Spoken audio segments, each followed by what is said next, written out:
divide the context in which this has been shared, which appears to be a bit goofy, from the actual data and information presented. How did the speakers explain and justify their findings? Is there any truth that we can find as we ourselves review the data and analyze the interpretative findings, as interpretation it is?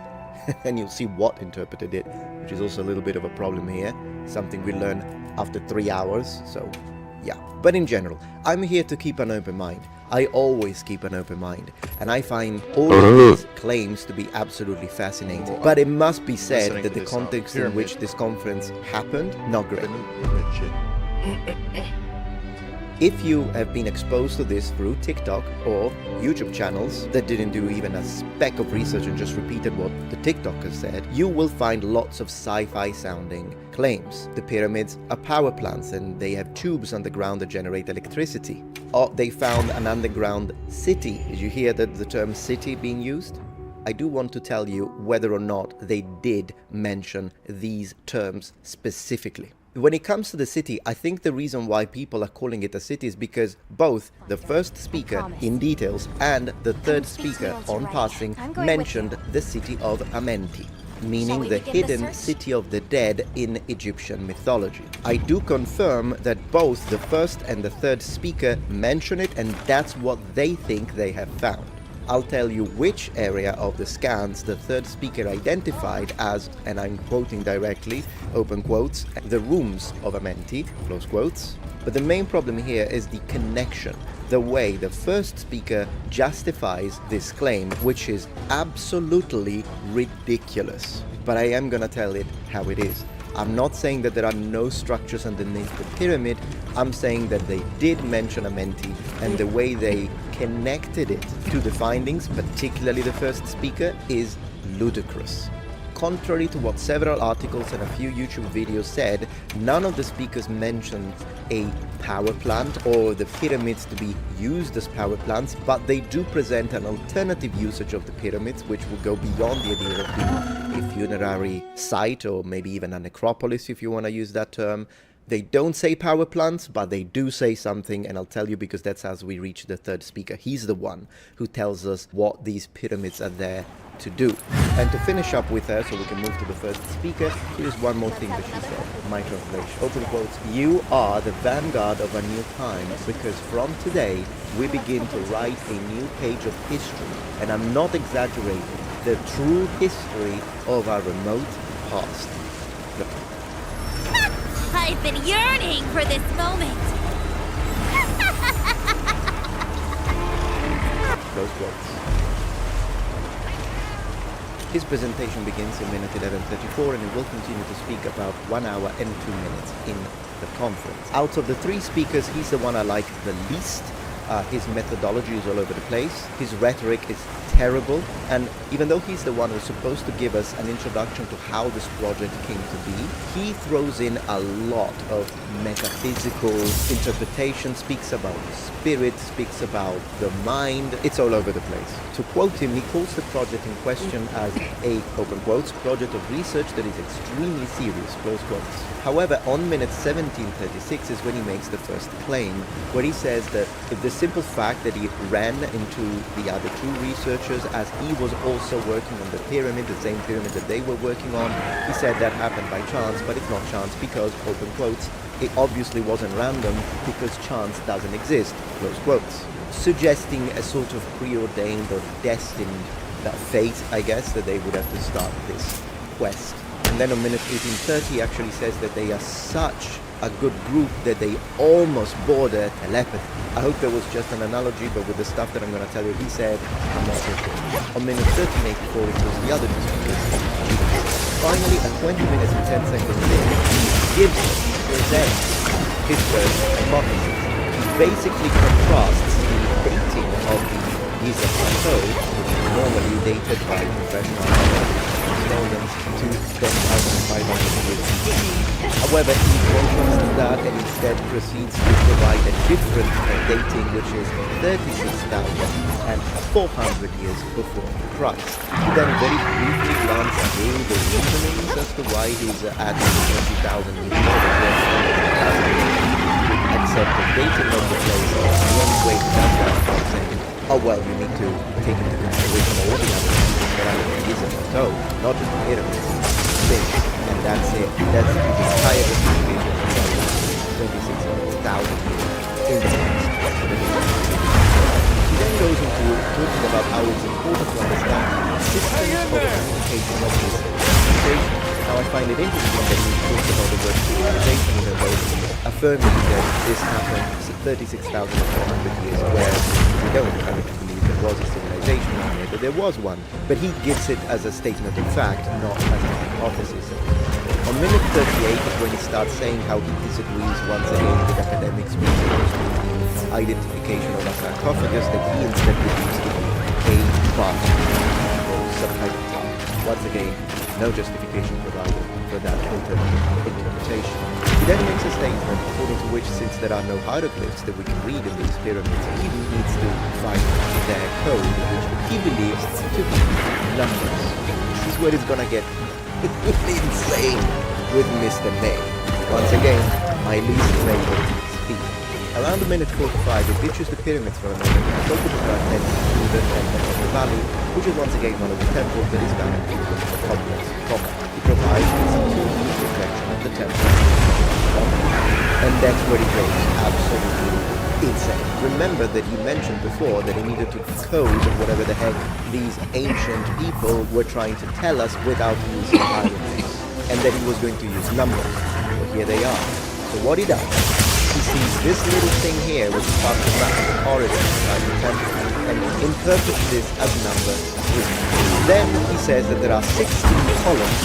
For some reason, he does not explain. He tells us, well, it's 16 columns, so that means 7. For whatever reason. Then he says that there is this little niche in here, for some reason decides to single this one, give up on anything else, the rooms, the other corridors, nothing. He just decides that this niche is important, there's only one, and therefore this gives us number 1, and comes in this extremely dishonest way to number 1 to 7. At this point, he picks up trying to make sense of number 1 and 3, acknowledging that that makes no sense, and decides to, for whatever reason, flip it.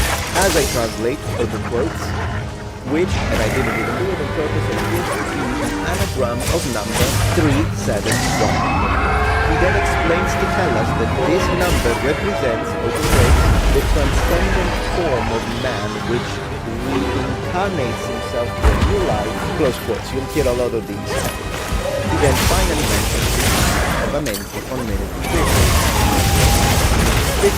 He says once again that he, open quotes, believes that nothing is random, quotes. Then he comes up with another number, 432, telling that this connects space-time with immortality, and affirms that all of this that we have just seen created out of thin air is, open quotes, an indication of what could be underneath the Giza Plateau, quotes. In other words, this man has claimed that this point is the minute that 36,400 years ago there was a civilization that decided to build a temple give him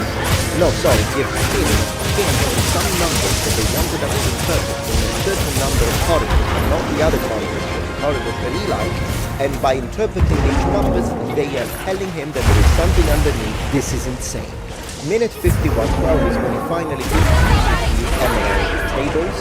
He does mention that academia doesn't consider these to be a real finding or something that can be dated, considering the fact that we don't have the originals, but once again he thinks that's a cover-up. But that's where we have a lot of description of the city of Amenti, which is why he will still proceed to use them as evidence. He then puts up a translation of these words that you see on the left side that he and his team, even though they are not linguists and they are not trained to do it, decided to interpret in a completely different way and provide an alternative interpretation. I'm not even going to go through the interpretation for now, but let's just suffice to say that it's extremely unprofessional. It's clear that they have no idea what they are talking about. It is clear that it has nothing to do with ancient Semitic or ancient Sumerian thought processes, and what they're doing is that they're projecting modern day pseudo new age ideas of spirit that I can tell you right off the bat do not belong to those cultures, just to justify a connection to the possibility of having the city of Amenti underneath the Giza Plateau. Finally, 1 hour 02, that's the end of the first speaker, and you have seen nothing.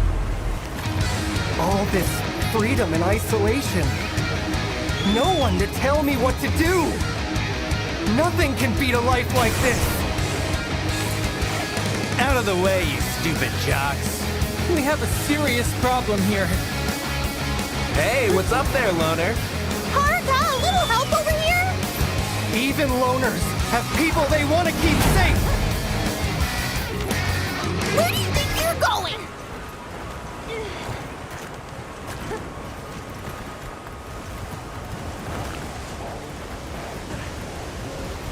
Great news! Now your account has a level, and you get free daily cases for it every day. The higher your level, the more and better cases you're going to get. So click the link in the description to find out your level.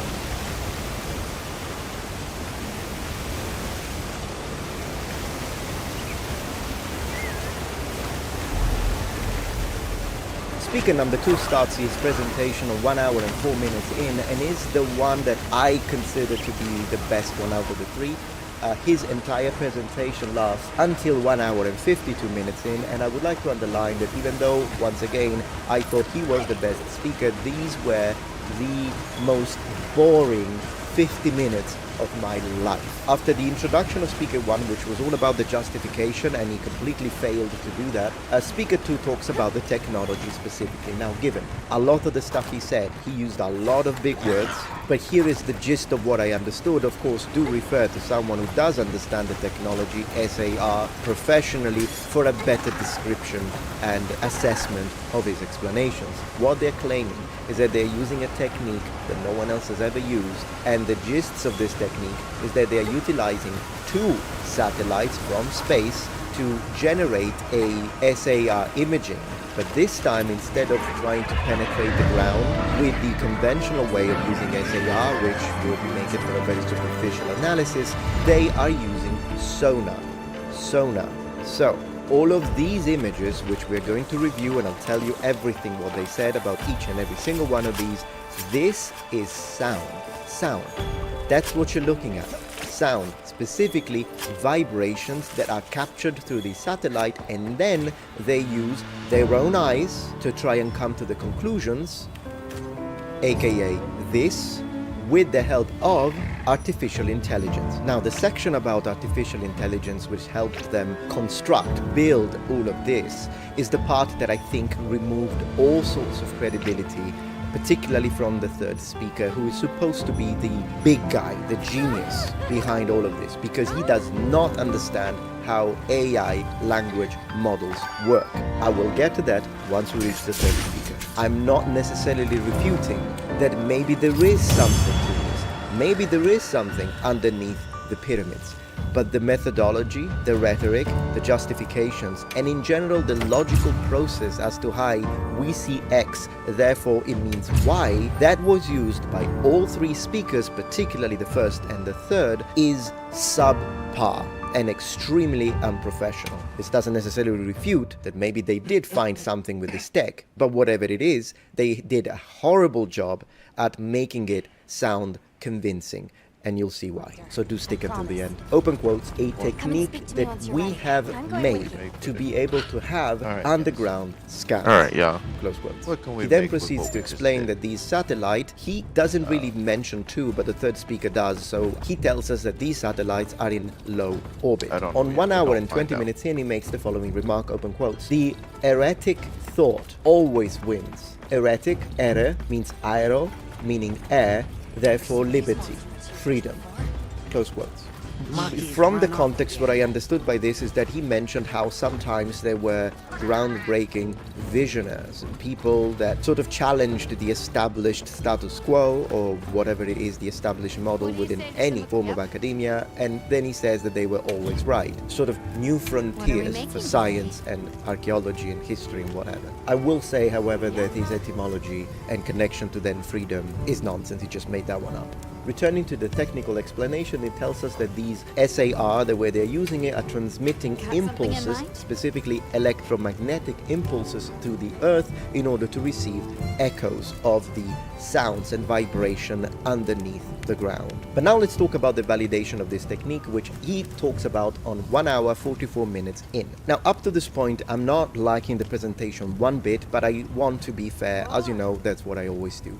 And one of the things that is often used against these gentlemen when it comes to this new technology that they use, which of course has been seen with a certain level of skepticism, is the fact that professional scientists say, well, you need to test this tech with other structures to see if it works first, and then you should apply it under the pyramids. But they claim that they did. So 1 hour 45 minutes, as you see, talks about the tunnels that are in the Gran Sasso d'Italia, and they say that they were able to use this technology to see correctly pathways and tunnels that we know are there through our topographic mapping, as you can see here and here.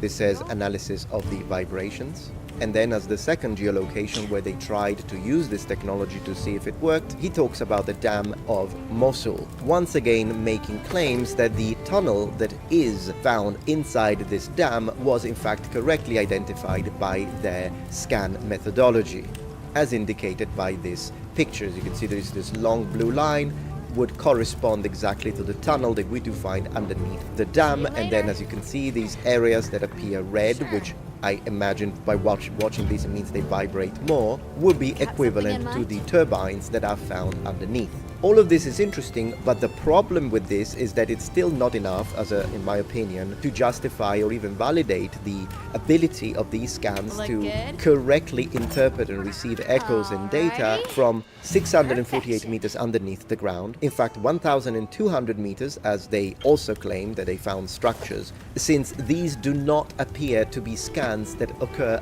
at the same level below ground zero as what they claim they have been able to see underneath the pyramids. Do the quest then. And unfortunately, when it comes to all of these fannings and areas that were scanned, he never provides an altitude, he never provides any information that could say, yes, but we were able to actually find precise scanning, say 200 meters underground. He does not mention one time how deep these scans were able to successfully detect data. End of speaker 2. Are you ready for speaker 3?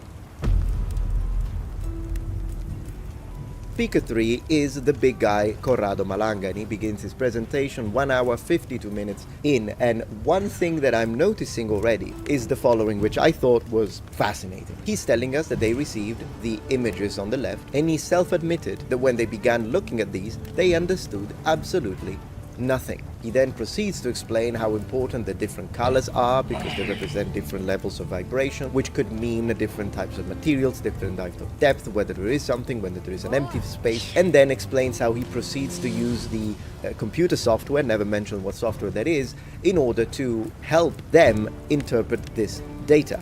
It's all interpretative, by the way. I do find it fascinating how someone who just explained how important the colors are also self-admits to be colorblind. Precisely on 1 hour 52 minutes and 17 seconds in the presentation. In fact, there is a section in the presentation that I absolutely loved when he sees these squares and he keeps saying, you see this black square, and black means that there is no data, but the square is freaking orange, but he sees it black. And then he even says, in this area here, which probably you see as red, I don't know, I see it as an orange, maybe, I'm not sure. This is how he interprets the data. And at the end of the entire presentation says that the colors he doesn't see, sorry to hear, are light green, light blue, light brown. He says he does not see these colors. And I love the irony that a man who self-identified himself as being colorblind on multiple sections of this presentation, at exactly 3 hours and 37 minutes in, makes fun of a professional academic who saw their findings and thought they were basically amounting to nothing. And as he makes fun of her, he says, who knows, maybe she's colorblind, laughs and uses that to discredit their opposing opinion. Man, the irony is not lost on this one. Anyways, after a few interesting colorful pictures and 15 swear words, we get to 2 hours 33 minutes in. And this is great. This is where it really gets deep with the law. So he says that they identify what appear to be, so you can see them here in this little representation, and he describes these as some kind of underground structures that have the shape of a, diapason, a tuning fork.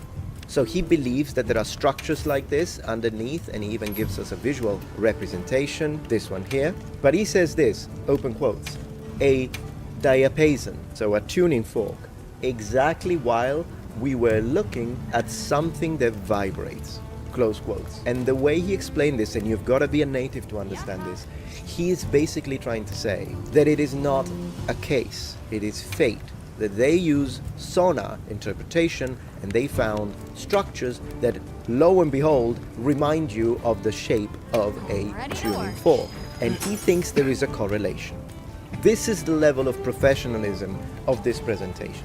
A tuning fork to you, but maybe it's just arches at that point. But no, it's all fate, it's all destiny. It's the ancients from 36,400 years ago that wanted this man to make this correlation for whatever reason. Minute 241 is when he starts to finally tell us about these tubes, whatever you want to call them. He definitely does not use the word column because he says they are not full, they are empty, that's what he says. And then because, as you can see, there are these little segments here, he says that he interprets that as being glass. He specifically said that. So you have glass subtunnels, cords, whatever you want to call them, that go around these tubes that are empty inside, and there are multiple of these. On minute 247 is where he says that they ask artificial intelligence to improve the image by 16%.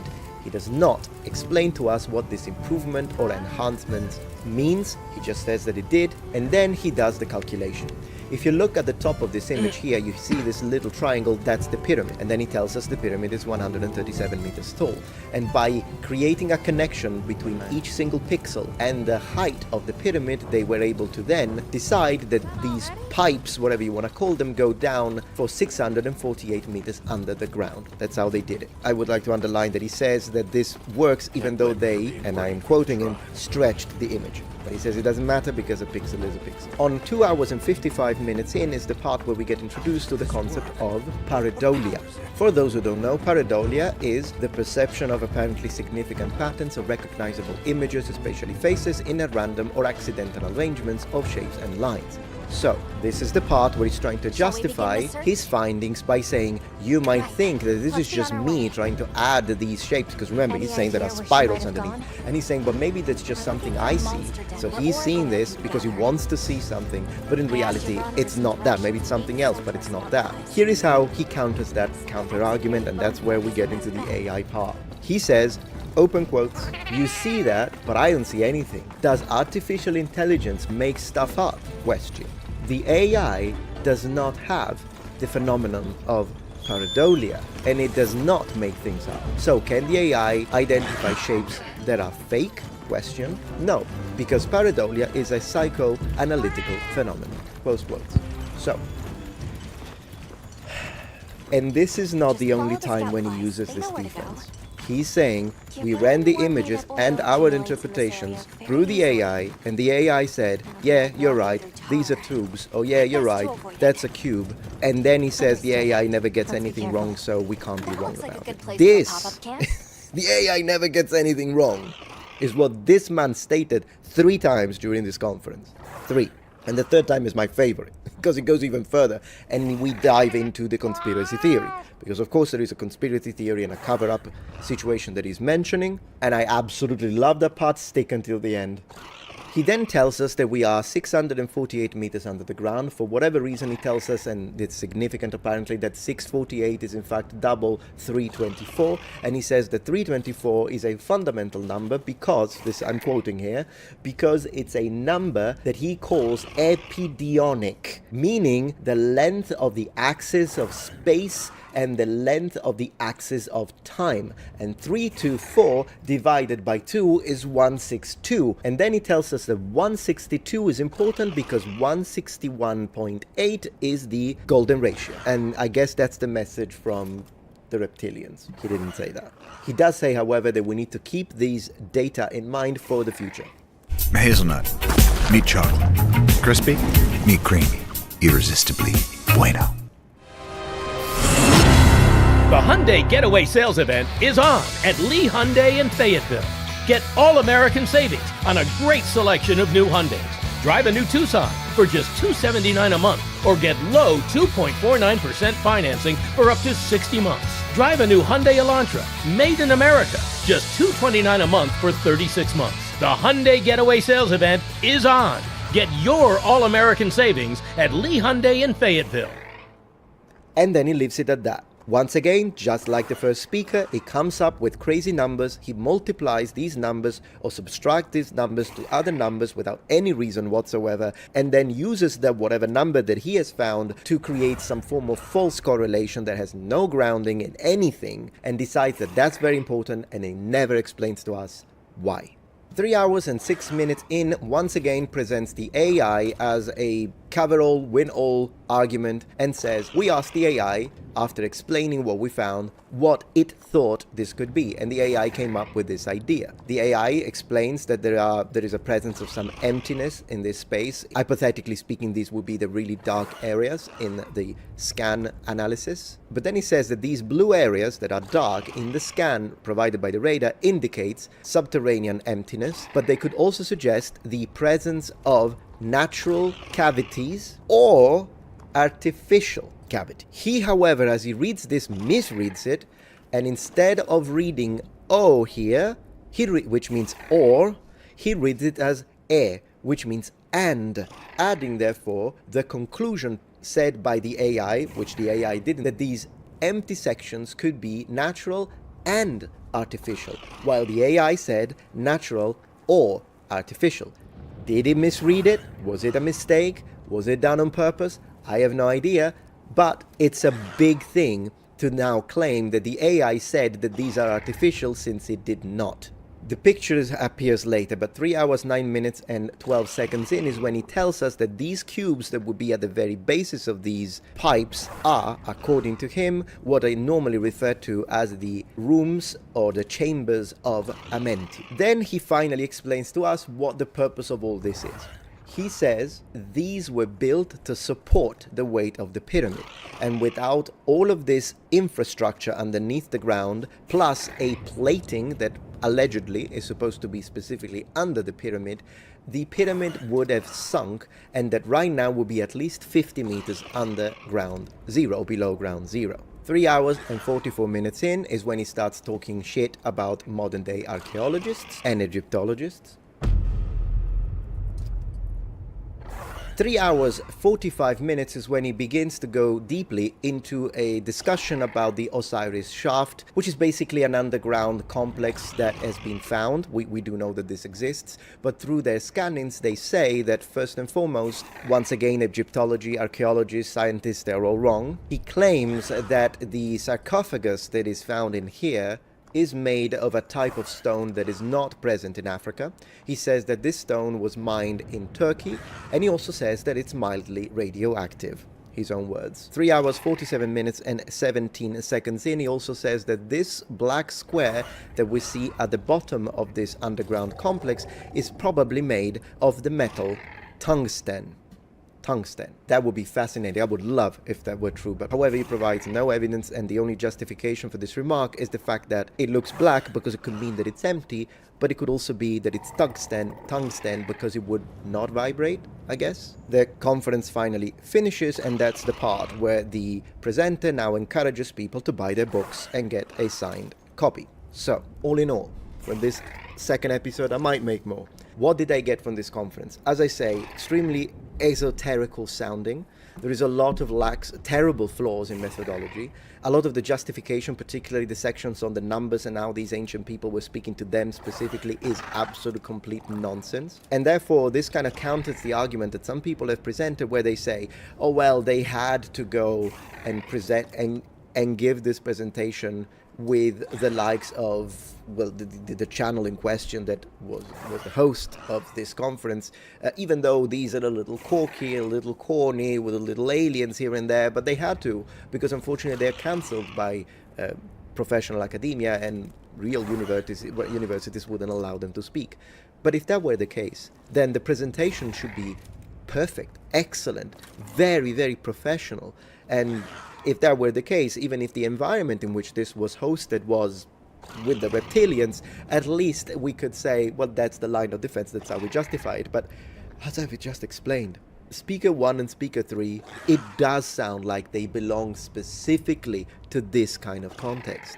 Speaker 2, no, because he mostly went into the technical terms and now the technology works. He also mentioned that they have some kind of brevetto, so like a license in Malta. So they did get an exclusivity when it comes to this technology. They also said that it costs nothing. And this is another important factor.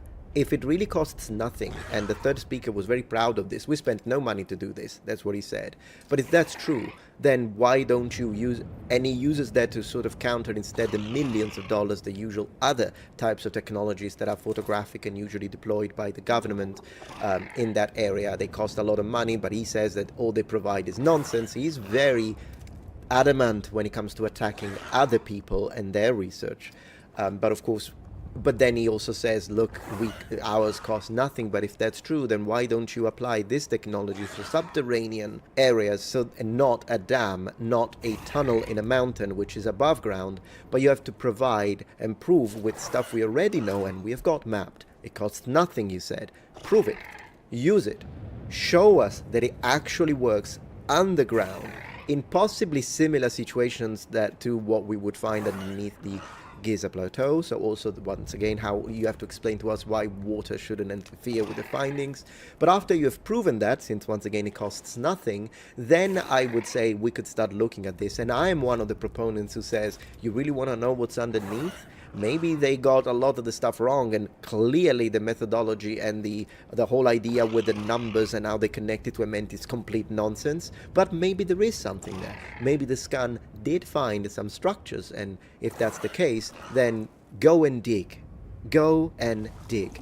And of course, if the Egyptian government doesn't allow it, well, then I will be against the Egyptian government at that point. Because if this is true, and we can dig, and we find these pipes, whatever they are, well, already, even if they're made of stone, with glass, like they're saying around it, they would already show an incredible feat of architecture, and then we would want to understand why they did it. Is it really to provide support to these pyramids? But imagine if instead they excavate and they made it to titanium. Imagine if they go power. That would really rewrite history. But until you show me and you dig, I don't believe it.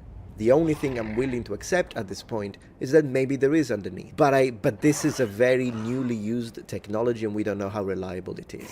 They say it works, but they have a conflict of interest. They're selling books. And I want to close with this statement. Mr. Corrado Malanga stated that these pillars are used to support the weight of the pyramids. He stated that the chambers underneath are part of the mythological Amenti.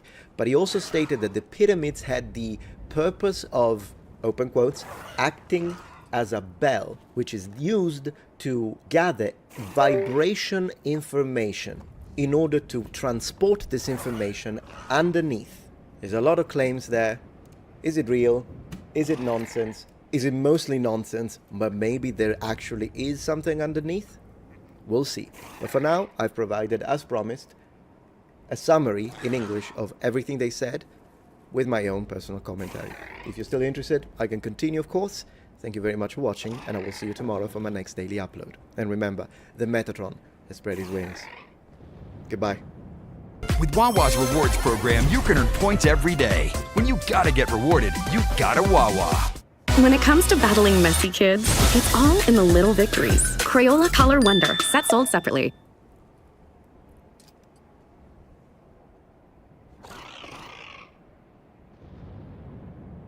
The problem is everybody is rating this in these extremes. I am the only person that's fair. Everybody else isn't fair. Everybody else is biased. It's only me that knows the right score. And it's a 6, all right? The game is a 6. You think it's a 5? That's fine. You think it's a 7? That's fine. It's not an 8, and it's not, maybe it's a 4. It's not a 3. It's not a 3, and it's not an 8. Those opinions are invalid. Why is that? Because I decided that. And I'm right. And I'm not the thing is, this is me being humble. I find it to be very interesting where people are giving this game a 1 or a 10. Am I crazy for thinking that a 1 or a 10 are probably both biased?